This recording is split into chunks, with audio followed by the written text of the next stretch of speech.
কনফারেন্সের ভিডিও আমি বানাচ্ছি 2021 সাল থেকে, মানে আমি যে যখন ফার্স্ট ইয়ারে পড়ে এখন করতেছি মাস্টার্সে। ট্রাস্ট মি, ভিডিওটা অনেক বেশি ইম্পর্টেন্ট। চবিতে টোটাল সিট কত? তুমি ভাবতেছো অনেক বেশি সিট আছে। হ্যাঁ, আগের অনেক তুমি সামারি দেখবা যে আগে দেখা যেত 2300, সাপোজ, হ্যাঁ সাপোজ না, 2300 বা 3200, 4000 থেকেও সিট পাওয়া যেত। হ্যাঁ, তো এই আশায় নর্মালি যারা আমাদের সিনিয়র আছে, তোমার ধরো কোন একটা সিনিয়র ভাইয়া পরিচিত আছে, তুমি বলে যে ভাইয়া আমি ডি ইউনিটে মেরিট হলে 2000 আমি কি সাবজেক্ট পাবো? বলে সায়েন্স আর্ট নাকি কমার্স থেকে, বলে যে ভাই সায়েন্স থেকে ডি ইউনিট চেঞ্জ করতেছে, বলে হ্যাঁ তুমি পাবা, বাট আলটিমেটলি এখন কিন্তু পাওয়া যায় না।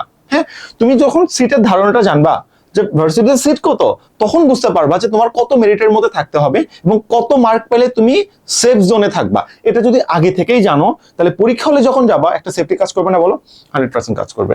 এই জন্য আমি এই কথাটা বলতেছি। চলো নেক্সট একটু যাই, সিট কত, আগে সবগুলো সিট নিয়ে আমি এখানে একটু কাজ করার চেষ্টা করি। প্রথমে এদিকে একটু তাকাও, এটা কি বলতো? এটা হলো চট্টগ্রাম ইউনিভার্সিটি বি ইউনিট। কোন ইউনিট? B unit. ভালো করে দেখো, বি ইউনিটে একটা সময় ছিল যখন 1100 বা 1200 সিট ছিল। 1200 সিট ভাই অনেক সিট। সেইগুলো ভাগ হইতে হইতে কত কিছু পরিণত হয়েছে? 690টা, মাত্র 690টা। কই ছিল 1200, কই 690? প্রায় তোমার 45% বা 40%-এর মতো কমে গেছে। বুঝতেছো? তার মানে এখন যদি তুমি চট্টগ্রাম ইউনিভার্সিটি বি ইউনিটে পরীক্ষা দাও, এখানে সাবজেক্ট কি আছে? বাংলা, ইংলিশ, ইতিহাস, দর্শন, ইসলামিক ইতিহাস, ভাষা বিজ্ঞান যেটাকে আমরা মডার্ন ল্যাঙ্গুয়েজ বলতেছি, ফার্সি, সংস্কৃত, বাংলা স্টাডিজ, মাত্র এই কটা সাবজেক্ট আছে। এখন তাহলে ভাইয়া আমার যে আরবি আছে, তারপর ইসলামিক স্টাডিজ আছে, পারলি, সংস্কৃত, এগুলো কই? এগুলো কোথায় চলে গেছে? সংস্কৃত তো এখানে আছে, হ্যাঁ, আরবি, ফার্সি, পারলি, এগুলো কোথায় গেছে? এগুলোর জন্য আলাদা একটা ইউনিট করা হয়েছে, যেটাকে আমরা অ্যাকচুয়ালি বলতেছিল বিটি ইউনিট। বিটি ইউনিটের মধ্যে কি আছে? তোমাদের ফার্সি, পারলি, আরবি, ইসলামিক স্টাডিজ কি এখানে আছে? হ্যাঁ, ইসলামিক স্টাডিজ, এই যে সাবজেক্টগুলো সবগুলো কিন্তু বিটুর মধ্যে চলে গেছে।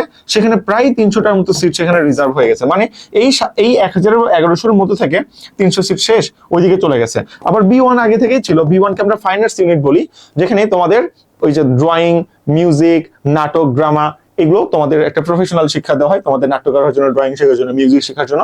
সেটা হলো বি ওয়ান ইউনিট। ওখানে আবার প্রায় 130টার মতো সিট চলে গেছে। তাহলে তুমি যদি আলটিমেট বি ইউনিট টার্গেট করো, বি ইউনিটের সিট কত? 690। এখন তোমার জন্য সেফ জোন কত হবে বলো? তুমি বলো। তুমি 690টা সিট আছে মাত্র। এখন তুমি কত পাইতে পারো? ধরো 690 জন ছেড়ে চলে যাবে, 690 জন কখনো ছাড়বে না। তাহলে তোমার জন্য সেফ জোন সর্বোচ্চ কত আমাকে একটু বলো তো? সেফ জোন সর্বোচ্চ দেখা যাবে 1300। তোমার জন্য সেফ জোন মাত্র 1300। তাহলে 1300 মিনিটের মধ্যে যদি থাকো, শিওর থাকো যে ভাই তোমার চান্স হয়ে গেছে। ওকে, এখানে আরেকটা কথা আছে, তুমি কিছু ক্ষেত্রে দেখবা যে 4000 মিনিট থেকেও 3000, 4000, 7000 থেকেও সাবজেক্ট পাইলো, ভাই তুমি পাইলা না। সমস্যা কোথায়? 70,000 না, হ্যাঁ 7000, তুমি কেন পাইলা না? এখানে একটা কথা আছে, দেখো, এটা হলো হিন্দু ধর্ম, যেটা হলো সংস্কৃত। এই যে সংস্কৃত সাবজেক্ট, এটাতে হিন্দু ধর্মের কোটা আছে। তুমি যদি হিন্দু ধর্মাবলম্বী হয়ে থাকো, তাহলে এই সংস্কৃত সাবজেক্টে তুমি কত পার্সেন্ট কোটা পাবা? প্রায় 95% বা 90%-এর মধ্যে কোটা পাবা। তার মানে কম মার্ক পাইও তুমি কিন্তু সংস্কৃত নিয়ে পড়তে পারবে। এটা কার জন্য কোটা? এটা শুধুমাত্র হিন্দু ধর্মের জন্য। তো যারা হিন্দু ধর্মের আছো, কোনোভাবে পাশ করে যদি 4000 মেরিট হয়, তুমি কিন্তু এখান থেকে এই হিন্দু ধর্মের জন্য সংস্কৃত সাবজেক্টটা পেয়ে যাবা। মুসলমানের জন্য তো সংস্কৃত সাবজেক্ট মেইনলি না, তাই না? তো মুসলিমদের জন্য কোটা কোথায় ছিল? আরবিতে ছিল, ইসলামিক স্টাডিজে ছিল। সেটা আলাদা একটা ইউনিটি বানাই দিছে, যেটাকে আমরা বিটি ইউনিট বলতেছি। তার মধ্যে কিন্তু মুসলমানদের এই সাবজেক্টগুলো আছে, সাথে পারলি সাবজেক্টগুলো আছে। এখন বলো, এই 1300 মিনিটের মধ্যে থাকার জন্য তোমার কত মার্ক পেতে হবে? একদম শর্টকাট কথা, 100-র মধ্যে পরীক্ষা হয়, 100-র মধ্যে 60 পাইতে হবে। যদি 100-র মধ্যে 60 পাও, কথা শেষ, তুমি 1300-র মধ্যে থাকবা শিওর শট। এটা হলে জাস্ট চান্স হবে। হ্যাঁ, এখন কোনোভাবে যদি 65 পাও, তখন তোমার মেরিট চলে আসবে ধরো 700-র মধ্যে। বুঝছো? এটা হলো কনসেপ্ট। তাহলে বলতে পারো ভাইয়া সিট আছে 690টা, আপনি বলতেছেন 1300 পর্যন্ত সেফ জোন। দেখো, যারা ঢাবিতে চান্স পায় তারা চট্টগ্রামে চান্স পায়। ঢাবি 1 মাস পর রেজাল্ট দেয়, এটা একটা সমস্যা। আর চট্টগ্রাম ভার্সিটি ইনস্ট্যান্ট রেজাল্ট দিয়ে দেয়। তো ঢাবি যদি 1 মাস পর রেজাল্ট দেয়, ঢাবির কদিন পর টুবি পরীক্ষা হয়, তারা সবাই পরীক্ষা দেয়। দেখা যায় বেশিরভাগ স্টুডেন্ট টুবি ছেড়ে ঢাবিতে চলে যায়, আমি হলো চলে যেতাম। আবার কিছুভাগ স্টুডেন্ট তোমার রাবি লর জন্য চলে যায়, সাস্টে চলে যায়, জাহাঙ্গীরনগর ইউনিভার্সিটি চলে যায়, অনেকগুলো। চট্টগ্রাম যেহেতু আগে হচ্ছে, এটা একটা সমস্যা কিন্তু। তো এটা আমাদের মাথায় রাখতে হবে যে দেখো, আমাদের বি ইউনিটের ক্ষেত্রে সেফ জোন কি ভালো করে দেখতেছি, 1300 সিট কত এত, এখন কিন্তু চেঞ্জ হয়েছে। এবং তোমার 60 হলো নর্মালি একটা মার্ক পাওয়ার জন্য, আর 65 কি বলতো? 65 হলো ভালো একটা মার্ক, যেখান থেকে তুমি ভালো সাবজেক্টগুলো পাবা, যেমন বাংলা, ইংলিশ, ইতিহাস, এগুলো কিন্তু সাবজেক্ট আবার এক্সট্রা কন্ডিশন আছে, আমি তোমাকে কন্ডিশনে পরে কথা বলবো। ওকে, বি ওয়ানের কথা যেটা বলতেছিলাম তাকানোর চেষ্টা করো। এই যে বি ওয়ান, নাট্যকলা, চারুকলা, সঙ্গীত, এগুলো দেখতেছো, 135টা সিট। হ্যাঁ, তার মানে এই বি ওয়ানের ক্ষেত্রে তুমি কত পাইলে চান্স পাবে আমি একটু বলি। 135টা যদি সিট হয়, তোমার জন্য সেফ জোন ধরো 200। সেফ জোন আমি সবগুলো এখানে বলে দিব, হ্যাঁ, যাতে করে তুমি একদম চট্টগ্রাম নিয়ে ফুল ক্লিয়ার হয়ে যাও। এখন B one, B two, D সবগুলোতে কিন্তু সবাই এক্সাম দিতে পারবা, সায়েন্স, আর্টস, কমার্স সবাই এক্সাম দিতে পারবা, কোনো ইস্যু কিন্তু নাই। এটা আমরা অনেকেই জানি না, আমরা মনে করি যে B1 এ মনে হয় আর্টস মনে হয় শুধু বিতে এক্সাম দিবে, দিতে পারবে না। নো, সায়েন্স আর্টস কমার্স সবাই B1 D সবগুলোতে কিন্তু এক্সাম দিতে পারে, কোনো ইস্যু কিন্তু এখানে অ্যাকচুয়ালি নাই। তাহলে 200 পর্যন্ত সেভ জন যদি হয়, তাহলে এখানে তোমার কত জানো, 100-র মধ্যে মাত্র 55, 100-র মধ্যে মোটামুটি যদি 55 বা 50ও পাও, তাহলে তোমাকে একটা প্রাথমিক পর্যায়ে সিলেকশন করবে, ভাইবার জন্য ডাকা হবে। ভাইবা মানে প্র্যাকটিক্যাল, সেই প্র্যাকটিক্যালে যে তুমি নাট্যকলা কোনো একটা নাটক করতে বলতে পারে, সঙ্গীত কোনো একটা সঙ্গীত বলতে পারে, চারুকলা কোনো কিছু আঁকাইতে বলতে পারে, এরকম জিনিসপত্র বলতে পারে। এইভাবে কিন্তু তুমি আসলে কি করতে পারবে বলো তো, তোমার B1 যে ইউনিটটা আছে এর মাধ্যমে তুমি কিন্তু একদম অ্যাডাপ্ট হয়ে যেতে পারবা বা এখানে ভর্তি হতে পারবা। বাট আমি মনে করি যে আগে বি ইউনিট টেস্টটা করা উচিত। B1 তো আসলে তুমি যদি একমাত্র প্যাশন না থাকে তাহলে যাওয়া উচিত না বলে এটা আমি অ্যাকচুয়ালি বিশ্বাস করতেছি। ওকে, এবার আসলে B2 এর মধ্যে যেটা বললাম আরবি, ইসলামিক স্টাডিজ, পারলি, এগুলো অ্যাকচুয়ালি আছে। সিট হলো 280। তার মধ্যে তোমার জন্য সেভ জন কত, আমি বলতে পারি যে সেভ জন হলো তোমার 280, যেহেতু 500 পর্যন্ত সেভ জন, তাহলে 500 মিনিটের মধ্যে থাকলেই হবে। আর এখানে কত মার্ক পাইতে হয়, 100-র মধ্যে মোটামুটি 57। একটু মার্ক করে নাও এগুলো, তুমি যেটাতে ভর্তি পরীক্ষা দিবা 57 পাইলে চান্স হয়ে যায়। যত বেশি পাবো তোমার পজিশন তত আগে আসবে। এখন কেমনে পরীক্ষায় কি হয় ওগুলো অন্য একটা ভিডিওতে আলোচনা করবো না, ঠিক আছে। এবার আসলাম হলো আমার ইউনিট। আমি যে চট্টগ্রাম ইউনিভার্সিটি ইউনিটে পড়ে, এটা আমি রাজনীতি বিজ্ঞান বিভাগে পড়াশোনা করি। এবার আমার ইউনিট, হ্যাঁ তুমি জানো আগে রাষ্ট্রবিজ্ঞানে বা রাজনীতি বিজ্ঞান বা পলিটিক্যাল সায়েন্স যেটাই বলো 160টা সিট ছিল। ভাই সিট কমাই দিয়েছে, এখন সিট কত 100। কেন 100 করছে? সিট অনেক বেশি হয়, অনেক বেশি হয়। স্টুডেন্ট 160, সবাইকে কন্ট্রোল করা যায় না। এক্সাম দেখা যায় তোমার প্রেজেন্ট কল করা যায় না, মার্ক তোমার প্রেজেন্টের জন্য অ্যাকচুয়ালি প্রেজেন্ট শিট ছেড়ে দেয়, সেই প্রেজেন্ট আবার প্রক্সি দেওয়া হয়। একজন ক্লাসে না গেলে তার অ্যাটেন্ডেন্স কাউন্ট করা হয়। তুমি জানো 60%-এর নিচে পাইলে, অ্যাটেন্ডেন্স 60%-এর নিচে হইলে তখন তোমার আবার 500 টাকা ফাইন দিয়ে এক্সাম দিতে হয়। 40%-এর নিচে হলে ডিসকলেজেট হয়ে যায়, এক্সাম দেওয়া যায় না। তো এখান থেকে প্রক্সি হ্যান ত্যান অনেক কাহিনী করার পর এটা কিন্তু করে ফেলছে। এবং এখন থেকে সেমিস্টার সিস্টেম করছে, মানে বছরে 2বার করে পরীক্ষা হবে। মহা সমস্যা, আমরা বছরে 1বার করে পরীক্ষা দিয়ে পার হয়ে গেছি, আমাদের বছরে 2বার করে পরীক্ষা। সেমিস্টার সিস্টেম করে ফেলছে, কি একটা সমস্যা। সেমিস্টার সিস্টেম মানে একটা ইয়ারকে 2টা বছরে ভাগ করা হয়, 2টা ফাইনাল এক্সাম নেওয়া হয়। এই ক্ষেত্রে সিজি বাড়ার সম্ভাবনা কিন্তু প্রখর থাকে, মাথায় থাকবে। ওকে, তো এখানে টোটাল সিট কত, 849। ভাই আগে কিন্তু বেশি ছিল, আগে 1160টা সিট ছিল, আমার কথা বুঝো। এখন সিট কত, এখন সিট হলো 849। কি মাথার মধ্যে কিছু বোঝা যায়? তার মানে কত সিট কমাইছে, 800, 900, 1000, হাই হাই প্রায় 250 বা 300-র মতো সিট কমাই ফেলছে। এখন তুমি বলো আগের মতো করে চিন্তা করলে হবে না। এখন জানো চট্টগ্রাম ইউনিভার্সিটিতে মেরিট তোমার কিভাবে দিবে? ধরো তুমি সায়েন্স আর্টস কমার্স সবাই পরীক্ষা দিছো, সায়েন্স আর্টস কমার্স, তোমার সায়েন্স থেকে মেরিট হলো 700। ভালো করে বুঝো, হ্যাঁ। তাহলে আলটিমেটলি এটা কিন্তু তোমার কম্বাইন মেরিট। এই 700-র মধ্যে সায়েন্স আছে, আর্টস আছে, কমার্স আছে, সবাই আছে। কিন্তু ডিউনিটের ক্ষেত্রে একটু দেখো, সিট না একটু ফিক্সড করা। দেখো মার্ক করে দিছে, এই যে সায়েন্সের জন্য এই কয়টা সিট দেখো লেখা আছে, 450টার মতো হবে। কমার্সের জন্য মেবি 150টার মতো হবে। আর্টসের জন্য মনে হবে 350টা বা 300টার মতো এরকম সিট। তাহলে সবার জন্য সিট সংখ্যা আলাদা। তাহলে কি দেখা যায়, তোমার মেরিট ধরো আলটিমেটলি 700, তোমার সায়েন্সের জন্য সিট কত আছে এখানে দেখো তো।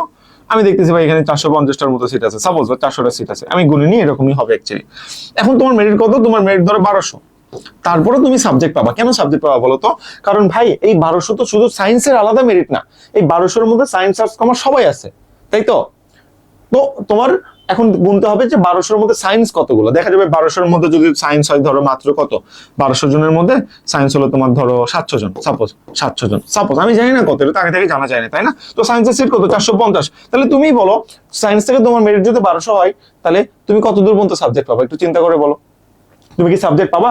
ধরো 1200-র মধ্যে 700 জনই সায়েন্স, হ্যাঁ, বাকি 500 জন আর্টস এবং কমার্স। তাহলে সায়েন্স কি বেশি দূর যাবে? না, সায়েন্স দ্রুত শেষ হয়ে যাবে। দেখা যাবে সর্বোচ্চ 800, 900 বা 1000-এর মধ্যে প্যাকেট, 1000-এর মধ্যে সায়েন্সের জন্য সব সিট শেষ হয়ে যাবে। এবার সায়েন্সে যদি এখানে বেশি চান্স পেয়ে থাকে, 1200 জন ধরো তোমার মেরিট 1200, 700 জনের মধ্যে সায়েন্সের। এখন তুমি চিন্তা করো এমন যদি হয়ে থাকে, তাহলে আর্টসের এবং কমার্সের কতজন, আর্টস কমার্স মিলে মাত্র 500 জন। তার মানে তুলনামূলক আর্টস এবং কমার্সের স্টুডেন্ট কম চান্স পেয়েছে, আমি বুঝতে পারতেছি। এর মানে কি আর্টসের মেরিট একটু বেশি দূর যাবে। আর্টসের ক্ষেত্রে দেখা যাবে তুমি তখন 1600 হয়েও মোটামুটি কি পাচ্ছ, সাবজেক্ট পেয়ে যাচ্ছ। কমার্সের কি দেখা যাবে, কমার্সের স্টুডেন্ট খুবই কম এবং সিটও মোটামুটি যা আছে এনাফ। কমার্সে দেখা যায় তোমার 1800 মেরিট থেকেও কিন্তু আলটিমেটলি সাবজেক্ট পাওয়া যায়। এই জন্য এই জিনিসগুলো ভ্যারি করে। বাট আমি তোমাকে সেভ জোন বলি, রিউনিটের ক্ষেত্রে সেভ জোন হলো 100-র মধ্যে 61 যদি পাও, তোমার চান্স বাংলাদেশে কেউ আটকাইতে পারবে না ইতিহাসে এখন পর্যন্ত। এই মার্ক দিয়ে কেউ চান্স মিস করেনি, বোঝা যায়? ওকে, আমার মার্ক ছিল মেবি 79.25 এরকম কোন একটা মার্ক ছিল আমার। যাই হোক, সব মিলাই ইনকেস আমি যেটা বলতেছি, তাহলে তোমার সেভ জোন হলো এটা। এবং তুমি যদি পজিশনের একটা প্রেডিকশন চাও, এটা বলা যাচ্ছে না, ডিপেন্ড করে। তাহলে আমি একটু শর্টকাটে ভালো করেই বলবো, সায়েন্সের জন্য ভাই 1200 পর্যন্ত তোমার সেফ, আর্টসের জন্য তোমার 1250 পর্যন্ত সেফ, হ্যাঁ, এবং কমার্সের জন্য তোমার 1700 পর্যন্ত সেফ। আরো বেশি দূর যেতে পারে, বাট পজিশন বলা রিস্ক। আমি তোমাকে মার্ক বলি, এই মার্ক পাইলে হয়ে যাবে। সিট আছে হলো 849, তাহলে তোমার আগে থেকে জেনে নেওয়া জরুরি যে কত মেরিটের মধ্যে থাকলে তোমার জন্য সেফ জোন। এটা যখন জানবা তখন দেখবা ভালো লাগা কাজ করবে। এবার এই ইউনিট যেগুলো আছে আমরা তো এগুলো অ্যাকচুয়ালি কাজ করি না। এতে সিট আসলে 1093টা, তারপরে দেখা যায় তোমার 2000 বা 2200 বা 2500 পর্যন্ত যায়, কারণ সায়েন্সের স্টুডেন্ট যেহেতু অনেক বেশি, অন্য জায়গাতে তারা কিন্তু অ্যাকচুয়ালি ভর্তি হয়ে যায়। এটা আমি আসলে কথা বলতে চাচ্ছি না, ওকে। বাট আমি জাস্ট একটা কথা বলতে চাই, এই ইউনিটে এখন বাংলা উঠাই দেওয়া হয়েছে, বাংলা উঠাই দিয়া ইংলিশের জন্য 25 মার্ক ম্যান্ডেটরি করা হয়েছে। তো এতে যারা ভর্তি পরীক্ষা দিবা, তোমার পদার্থবিজ্ঞানেও 25 মার্ক, ইংলিশেও 25 মার্ক, ইংলিশ কিন্তু ম্যান্ডেটরি, ওকে। তো যেহেতু ইংলিশ 25 মার্ক ম্যান্ডেটরি করা হয়েছে, কথা বুঝো, তাহলে কিন্তু এখন আর হেলা ফেলা করলে চলবে না।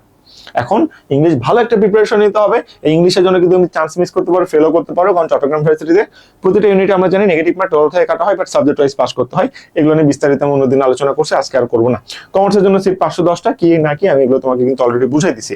এখন এত কিছুর পর যদি মনে করো ভাই চট্টগ্রামের জন্য আমি একটা কোপ দিতে চাই বাংলা ভাষায়, তাহলে চট্টগ্রাম ভার্সিটি কোশ্চেন ব্যাংকটা আগে শেষ করতে হয়, তারপর বিসিএস কোশ্চেন ব্যাংক শেষ করতে হয়, এই দুইটা কমপ্লিট করতে হলে রাবি কোশ্চেন ব্যাংক শেষ করতে হয়, সবগুলো আর্টসের। আর যদি মনে করো এত প্যারা চাই না, আপনি চট্টগ্রাম ভার্সিটি মাস্টার্সে পড়েন, আমরা আপনার সাথে যুক্ত হইতে চাই, তাহলে তার কথা নাই ভাই। আমি যেভাবে পড়াবো পড়বার, চান্স না পাইলে বলবো ভাই আপনার দোষ, কেন চান্স পাইলাম না, আর কথা আছে না। গত 2 বছর ধরে কোশ্চেনের এত বড় ঝামেলা, তাও আমরা অক্সিজেন পিডিএফ থেকে হুবহু 25 থেকে 30 প্লাস কমন ফেলাই। যেখানে 60টাতে চান্স পাওয়া যায়, সেখানে 25 থেকে 30টা হুবহু কমন ফেলাই অক্সিজেন পিডিএফ থেকে। আর কি চাও এরপর? আমি কেন পারি এটা বাংলাদেশে কেউ বলতে পারে না, কেন পারবে? তার এত কনফিডেন্ট নাই, আমার আছে। কেন আছে? আমি এটা নিয়ে খুব অ্যানালাইসিস করি, এই জন্য আমি কথা বলি। তুমি আমাদের এখানে ভর্তি হবো, সবগুলো ক্লাস করবা, আমরা তোমাকে 3টা বই পাঠাবো হার্ড কপি, এখান থেকে মুখস্থ তুমি কমপ্লিট করতে থাকবা, শেষ। এবং সেটার উপর পরীক্ষা দিবা, ওকে। এর বাইরে কিছু আসবে না। এবং আমরা যা ক্লাস করবো সেখান থেকে তুমি এমসিকিউ প্র্যাকটিস করবা, খেলা শেষ, দুটা কাজ শেষ। হ্যাঁ ভাইয়া, দুটা কাজ শেষ, তাহলে এই দুটা যেহেতু শেষ হয়ে গেল, এবার কি করতে হবে? এবার আমরা পরীক্ষার আগে অক্সিজেন পিডিএফ দেবো, আমরা একটা ফাইনাল মডেল টেস্ট নিবো, ম্যারাথন ক্লাস নিবো, লিস্ট অফ সেন্টেন্স যা পড়া লাগে সব পড়াবো, কোশ্চেন ব্যাংকের উপর পরীক্ষা নিবো, একদম চট্টগ্রামের জন্য ঝাঁঝরা করে ফেলবো। এরপর চান্স না পেয়ে যাবা কোথায়, কই থেকে কোশ্চেন হয় সব বলে দিতে পারি। হ্যাঁ, লিস্ট অফ থেকে কোশ্চেন আসবে, এটা আমি আগে থেকেই বলতে পারি। কই থেকে কোশ্চেন হবে এটাও আমি জানি, কিন্তু সব কথা আমি বাইরে বলবো না। ভাবতেছো আমি এমনি বলতেছি? আচ্ছা, গতবারের ভিডিওগুলো একটু চেক করো, বা যদি মনে হয় ভাই অক্সিজেন বেরি থেকে কমন পড়ছে একটু গ্রুপ দেন, ভিডিও লাগবে, আমরা একদম লাইভ ভিডিও আছে, লাইভ করে আমি তোমাকে দিয়ে দেবো। গত 2 বছরের দুটো আমার কাছে আছে, কোনো টেনশন নেই। আমাদের গতবারের সাকসেস হ্যান্ড সবগুলো চেক করতে পারো। তো চট্টগ্রামের জন্য যদি তুমি চাও, আগেইতে যদি চাও, তাহলে চট্টগ্রাম ভার্সিটি ফাউন্ডেশন ব্যাচ, যেটা মাত্র 1990 টাকা, 3টা বই সহ কিন্তু 1990 টাকা, 3টা বই সহ, বই ছাড়া না, 3টা বই সহ 1990 টাকা, বুঝছো নাকি? তো তুমি এখানে ভর্তি হতে পারো। দেন রাবি ফাউন্ডেশন ব্যাচ, মোটামুটি যেটা দেখতে পাচ্ছ, এটাও কিন্তু আমাদের আছে রাবির জন্য। তো তোমার যেটা ইচ্ছা মনে করে ভর্তি হতে পারো। পাশাপাশি আরো অনেকগুলো ব্যাচ আছে। হ্যাঁ, এটা আমাদের ফুল ফ্যামিলি, ফুল টিম, তুমি আমাদের সাথে যোগাযোগ করতে পারো। ভর্তি হওয়ার জন্য কি করতে হবে একটু দেখো, এই যে নাম্বার, হোয়াটসঅ্যাপ বা টেলিগ্রামে কষ্ট করে আমাকে নক দিতে হবে, বা ডিসক্রিপশন বক্সে ডিটেলস দেওয়া আছে, বা ফেসবুক পেজে নক দিতে হবে, তখন আমি তোমাকে বিস্তারিত জানাই দিব। তো চট্টগ্রাম নিয়ে এরকম আর কি কি ভিডিও লাগবে আমাকে একটু বলো, তোমাদের এগুলো জানা উচিত, সেই জন্য আমি ভিডিও করে কিন্তু তোমাদের জানাচ্ছি। তোমরা যে কমেন্ট করো জানো, আমি সেগুলো কিন্তু রেসপন্স করি, ভিডিও বানাই। So it's your choice, after you. আসসালামু আলাইকুম।